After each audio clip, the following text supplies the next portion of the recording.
VS. അച്യുതാനന്ദനെതിരായ ഭൂമിദാന കേസിൽ K. നടരാജനെതിരായ നടപടി പിൻവലിക്കാൻ ഗവർണർ. ഈ ആവശ്യമുന്നയിച്ച് ഗവർണറുടെ പ്രിൻസിപ്പൽ സെക്രട്ടറി സുപ്രീം കോടതിക്ക് കത്ത് കൈമാറി. വിജിലൻസിന് മേൽ സമ്മർദ്ദം ചെലുത്തിയെന്ന ആരോപണത്തിന് പിന്നാലെ വിവരാവകാശ കമ്മീഷണർ സ്ഥാനത്ത് നിന്ന് നടരാജനെ സസ്പെൻഡ് ചെയ്തിരുന്നു.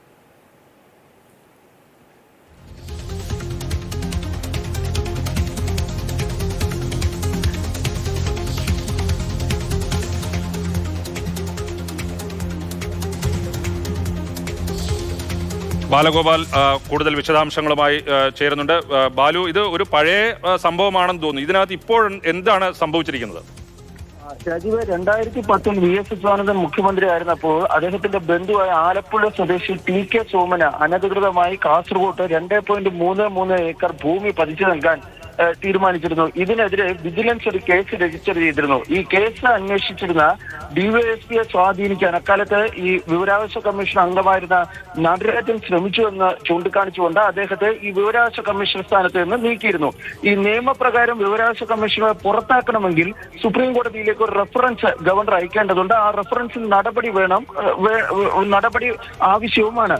ഈ റെഫറൻസ് കഴിഞ്ഞ 12 വർഷമായി സുപ്രീം കോടതിയുടെ പരിഗണനയിൽ കിടക്കുകയായിരുന്നു. ഈ റെഫറൻസ് പിൻവലിക്കാൻ അനുമതി തേടിക്കൊണ്ട്, അതായത് നടരാജനെതിരായ നടപടി പിൻവലിക്കാൻ അനുമതി തേടിക്കൊണ്ടാണ് ഗവർണറുടെ പ്രിൻസിപ്പൽ സെക്രട്ടറിയായ ദേവേന്ദ്രകുമാർ ദോത്താവാട്ട് സുപ്രീം കോടതി ചീഫ് ജസ്റ്റിസിന് ഈ കത്ത് കൈമാറിയത്.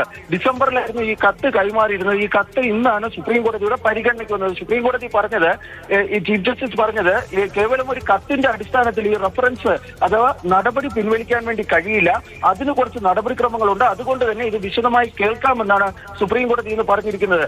മറ്റൊരു കാര്യം, ഈ വി.എസിനെതിരായ വിജിലൻസ് കേസ് നേരത്തെ കേരള ഹൈക്കോടതിയുടെ സിംഗിൾ ബെഞ്ച് ഈ റദ്ദാക്കിയിരുന്നു. പക്ഷെ ഉമ്മൻചാണ്ടി സർക്കാർ അതിനെതിരെ ഡിവിഷൻ ബെഞ്ചിൽ അപ്പീൽ നൽകിയിരുന്നുവെങ്കിലും ഒന്നാം പിണറായി സർക്കാരിന്റെ സമയത്ത് ആ കേസ് ആ അപ്പീൽ പിൻവലിക്കുകയാണ് ചെയ്തിരുന്നത്. ഫലത്തിൽ ഈ ഭൂമിദാന കേസ് നിലവിലില്ല. പക്ഷെ നടരാജനെതിരായ നടപടി മാത്രമാണ് നിലവിലിരിക്കുന്നത്. ഇതെല്ലാം ചൂണ്ടിക്കാണിച്ചുകൊണ്ടാണ് ഗവർണർ ഇപ്പോൾ നടരാജനെതിരായ നടപടി പിൻവലിക്കാൻ ആവശ്യപ്പെട്ടുകൊണ്ട് സുപ്രീം കോടതിക്ക് കത്ത് നൽകിയതും ആ കത്തിൽ വിശദമായി വാദം കേൾക്കാമെന്ന് ചീഫ് ജസ്റ്റിസ് സഞ്ജീവ് ഖന്നയുടെ ബെഞ്ച് വ്യക്തമാക്കുകയും ചെയ്തിരിക്കുന്നത്. രാജീവ്, ഇങ്ങനെ നൽകിയ കത്തിൽ വിശദമായ വാദം കേൾക്കണം എന്നാണ് സുപ്രീം കോടതി ആവശ്യപ്പെട്ടിരിക്കുന്നത്.